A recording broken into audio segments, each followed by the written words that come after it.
नमस्कार। आज का विचार बिंदु है कांग्रेस का पुरानी पेंशन योजना पर यू टर्न। आप जानते हैं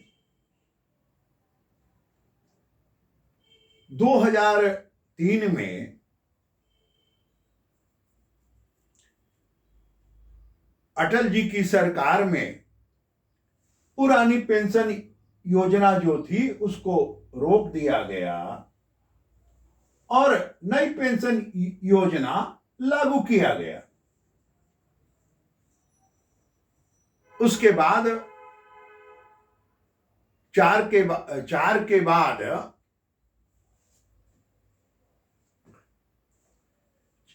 चार से यूपीए सरकार आ गई चुनाव में और 10 वर्ष तक 14 तक रही। उसके प्रधानमंत्री जाने माने अर्थशास्त्री रहे, चिदंबरम जी रहे, सब लोग रहे, अभी सब लोग ये जीवित हैं। और उन्होंने ये पेंशन योजना जो न्यू पेंशन योजना है उसको लागू रखा। उन्होंने बराबर कहा कि अगर ये योजना हम पुरानी पेंशन योजना अगर लागू करेंगे तो राज्य बर्बाद हो जाएंगे, पैसा नहीं है। अब इस बात को अब आप यहां समझें। त्रिपुरा में विधानसभा का चुनाव है। त्रिपुरा में विधानसभा का चुनाव है। कांग्रेस और मार्क्सवादी मिलकर चुनाव लड़ रहे हैं। उन्होंने अपने चुनाव घोषणा पत्र में लिखा कि जब हम रिटर्न होंगे, हम सत्ता में आएंगे तो पुराना पेंशन स्कीम ओपीएस देंगे। मजेदार बात है। अब आप देखें, यह पुराना पेंशन योजना संगठित क्षेत्र की योजना है। इसका फायदा आज के तारीख में सभी कर्मचारियों को मजदूर वर्गों को नहीं होना है। यानी जो देश में 6% के लगभग संगठित क्षेत्र है उसमें से भी जो अब माइनस हो गए, अब 2% के आसपास संगठित क्षेत्र में लोग हैं। जरा इसको ध्यान से आप समझें। अब मात्र 2% हैं। विधानसभा का चुनाव होने वाला है। कांग्रेस पार्टी चुनाव हार रही है। इनके आगे कोई मुद्दा नहीं है। तो फिर इन्होंने शुरू किया कि हम जब सत्ता में आएंगे तो पुराना पेंशन योजना जो था उसको हम देंगे। यानी पुराना पेंशन योजना क्या था कि मूल वेतन का आधा। उस पर चर्चा फिर एक अलग टॉपिक में हम करेंगे। अब देखिए, ये मार्क्सवादी चुनाव दोनों मिलकर लड़ रहे हैं। जब मार्क्सवादी की सरकार त्रिपुरा में थी तो अभी देश में 1946 में देश में प्रथम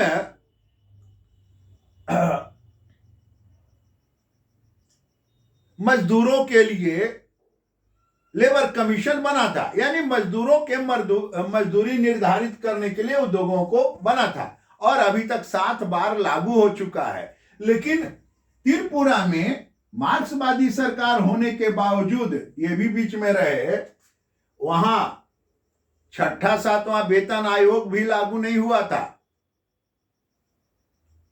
अब जरा इस पर आप ध्यान देंगे। अब देखिए, अब चुनाव है। इन्होंने विधानसभा में घोषणा कर दिया चुनाव मैदान में कि हम आएंगे तो पुराना पेंशन स्कीम देंगे।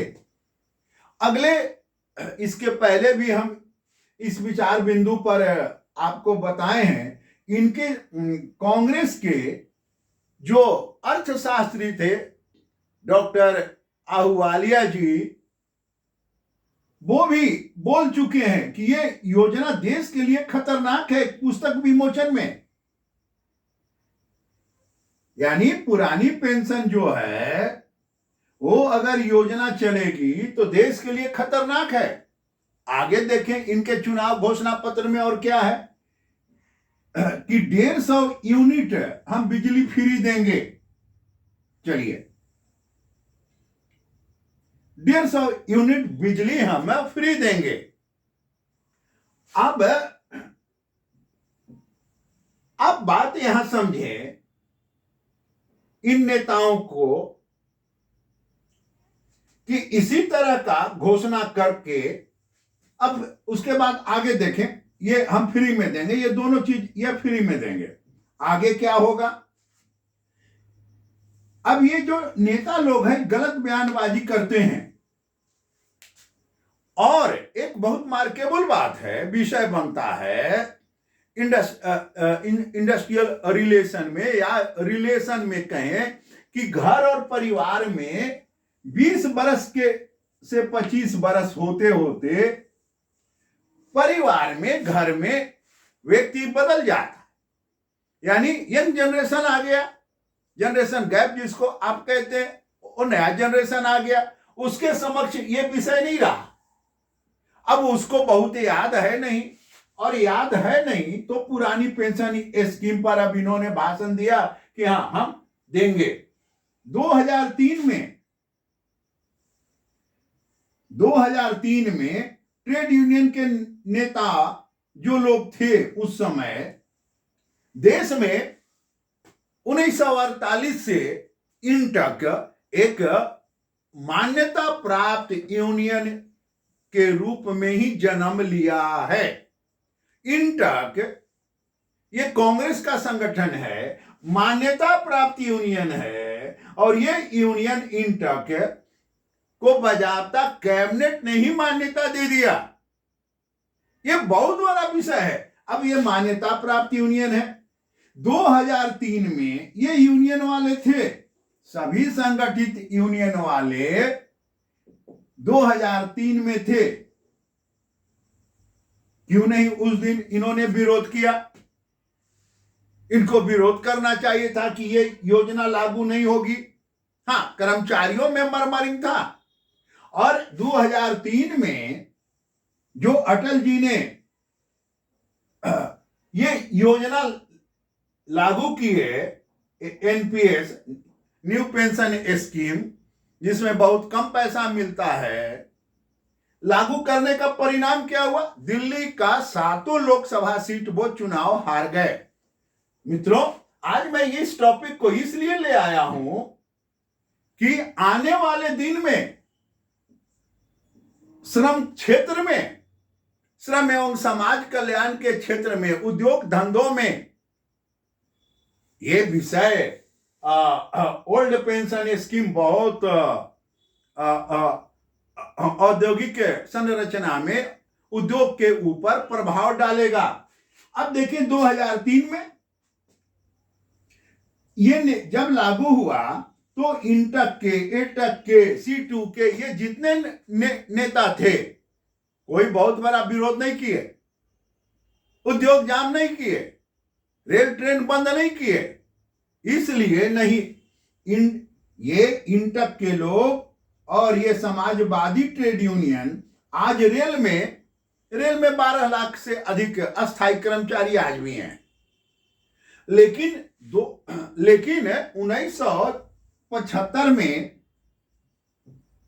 1974 में जो रेल आंदोलन हुआ, जिसका नेतृत्व जॉर्ज फर्नांडिस मधुलिमय ने किया,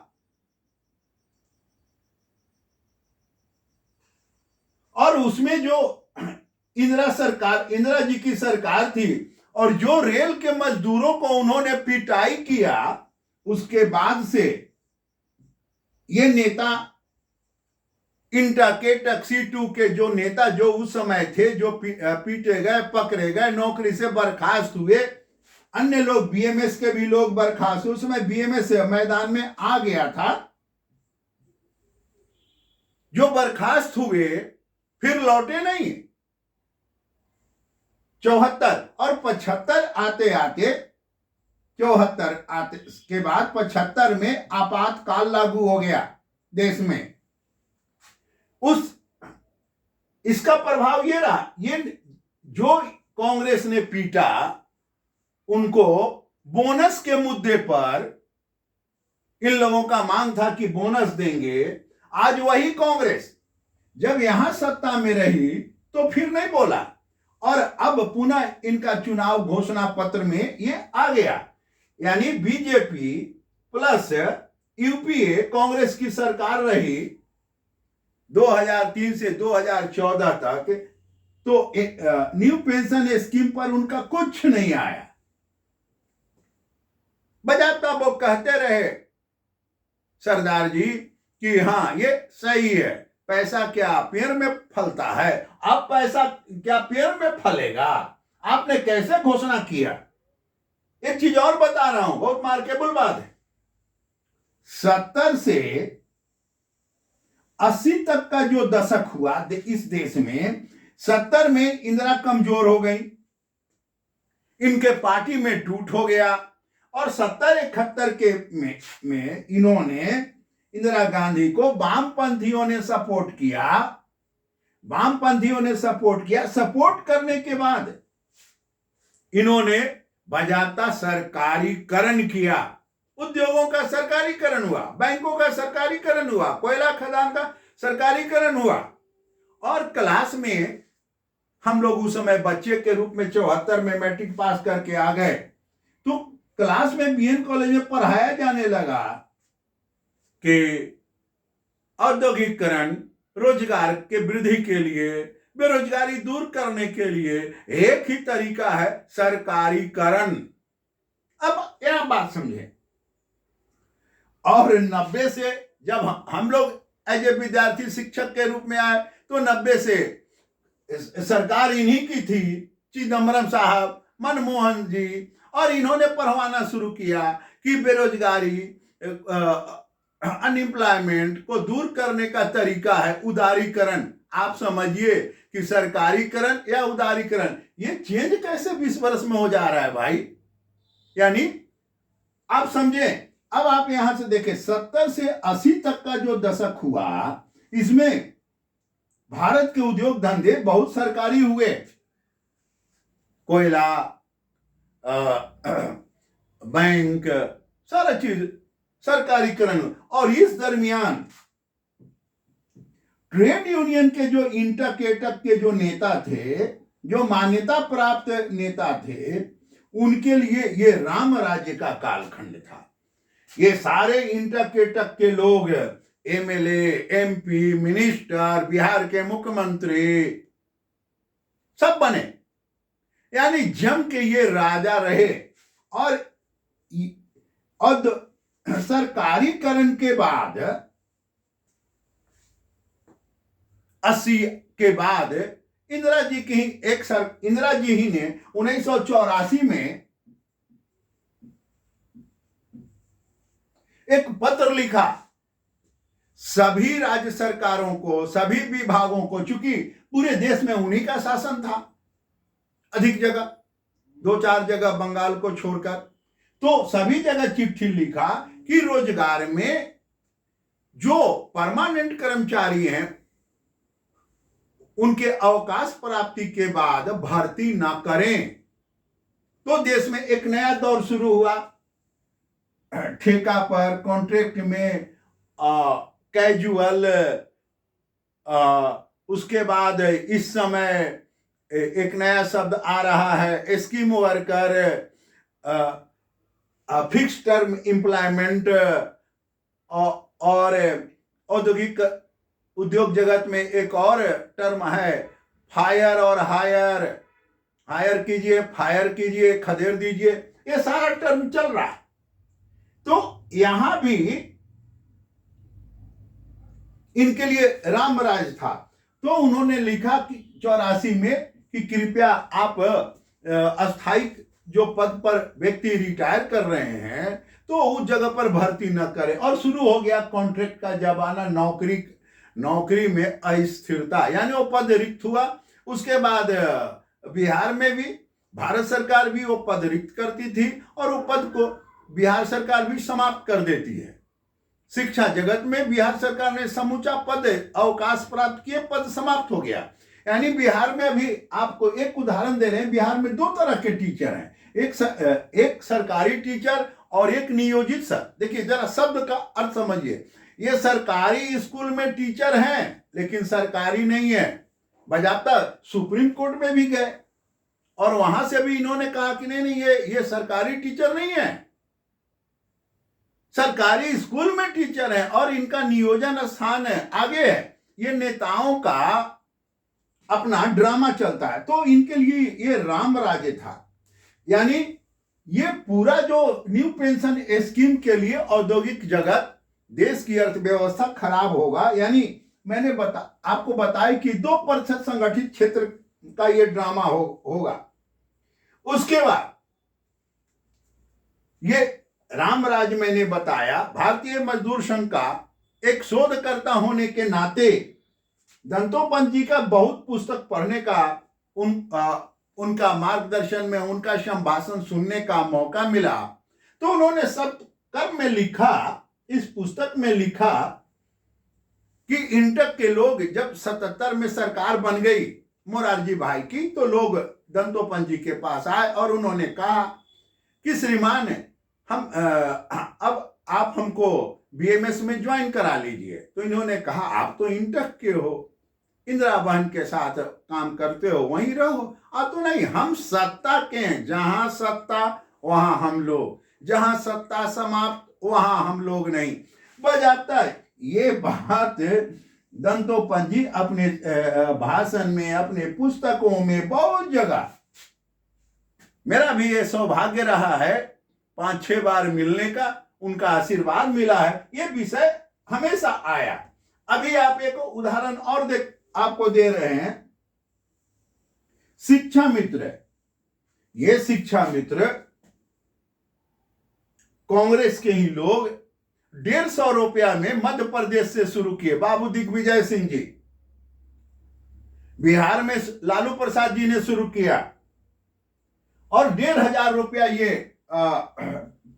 उनको मासिक देते थे 10 महीना के लिए, और 1500 पर ये और मुखिया जी लोगों ने बहाल किया वगैरह वगैरह, ये ड्रामा चला। उसके बाद वो अलग विषय आगे निकल जाएगा। जब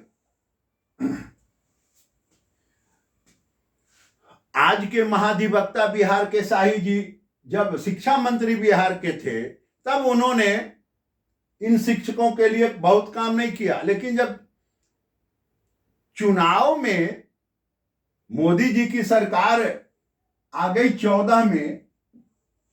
2014 में सरकार आ गई, तो बजाता अब ये राजनीतिक ड्रामा हुआ और उन्होंने कहा 3,000 शिक्षक, 3 लाख लगभग शिक्षक हैं कि हम आपके लिए एक स्कीम देंगे, एक नया पेंशन, एक नया वेतनमान देंगे। और उन्होंने एक नया वेतन हुआ। जब वो शिक्षा मंत्री के पद से शाही जी हट गए, तो पुराने शिक्षक नेता जो थे, जो इस समय चुप रहे जब ये नियम लागू हो रहा था, जब शिक्षा मित्र आ रहा था, तो बिहार के सारे पुराने रिटायर, अवकाश प्राप्त, इनकी आयु 80-90 वर्ष के शिक्षक नेता हैं, ये लोगों ने उनसे संपर्क किया। अच्छा, वकील हैं ही, हाई कोर्ट में थे ही, उन्होंने समान काम समान दाम, भारत का संविधान का आलाप किया और पटना उच्च न्यायालय ने समान काम समान दाम पर फैसला दिया। हाँ भाई, समान काम समान दाम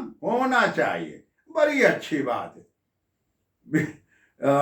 ट्रेड यूनियन में काम करने के चलते मैं बिहार का 2006 से न्यूनतम मजदूरी बोर्ड का भी सदस्य हूं और समान काम समान दाम का भी बोर्ड का मैं मेंबर हूं, लेकिन कभी इसकी बैठक नहीं हुई। आप समझ सकते हैं। तो अब आप देखिए, उसके बाद ये मामला सुप्रीम कोर्ट गया और सुप्रीम कोर्ट में फिर बिहार सरकार ने पेश किया कि नहीं, ये हमारे टीचर नहीं है, ये विभिन्न नियोजन इकाई के टीचर हैं जी। और ये मामला को वहां सुप्रीम कोर्ट ने कहा कि नहीं, ये आप बिहार सरकार के शिक्षक नहीं हैं, ये उलट गए। यानी फिर यू टर्न, यानी एक राजनीतिक दलों का है यू टर्न ले लेना। अब आप यहां से यहां तक देखें तो आपको लगेगा कि ये चुनाव जीतने के लिए कोई नया सिगुफा छोड़ते हैं। चुनाव जीत गए, उसके बाद आम जनता से, देश के विकास से, देश के योजनाओं से इनको कुछ लेना देना नहीं है। हाँ, अपना उनको विकास चाहिए, वो नेता हो गए, मंत्री हो गए। मैं एक शिक्षक होने के नाते, एक शोधकर्ता होने के नाते मैं तमाम जनता से ये निवेदन करना चाहूंगा कि और प्रधानमंत्री जी से भी मैं ये निवेदन कर रहा हूं कि ये यू टर्न नेता जो लोग हैं, जो कभी कुछ कहते हैं और फिर यू टर्न ले लेते हैं और इस तरह से आने वाले दिनों में देश को फंसाने वाले हैं। जैसे आज पाकिस्तान नेताओं के चलते ही बर्बाद हो गया। लंका, नेपाल एक देश नहीं है, बहुत सारे देश हैं। ये नेताओं के दोहरा चरित्र होने के चलते ये परिस्थिति में लोग आ गए।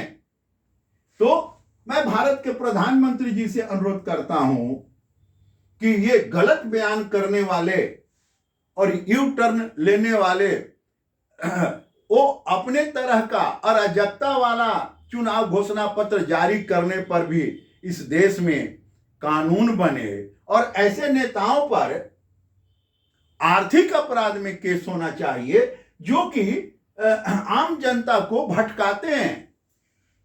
कल क्या होगा, कहां से पैसा आएगा, अगले वीडियो में, इसके पहले भी जो मेरा इस विषय पर आया है वीडियो, उसमें मैंने दिया कि 100 रुपया है और 100 रुपया में हिमाचल 80 रुपया वेतन और पेंशन पर खर्च कर रहा है, यानी 20 रुपया बच रहा है।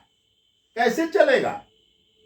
मित्रों, आपके समक्ष ये पेंशन, ये कांग्रेस का चुनावी घोषणा पत्र देखा, उसमें जब ये उन्होंने ओपीएस पर दिया तो मेरे दिमाग में आज आया कि नहीं, ये विषय आने वाले दिन में, चूंकि कांग्रेस राजस्थान, छत्तीसगढ़ में ये बोल चुकी है और कांग्रेस हिमाचल में 7 सीट अधिक जीत चुकी है, तो उसको लग रहा है कि हमको इस योजना से संजीवनी मिलने वाला है।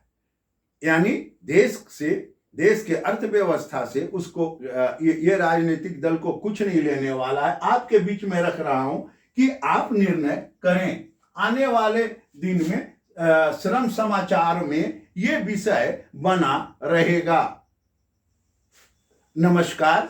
आप इस चैनल को लाइक करें, सब्सक्राइब करें, कमेंट करें।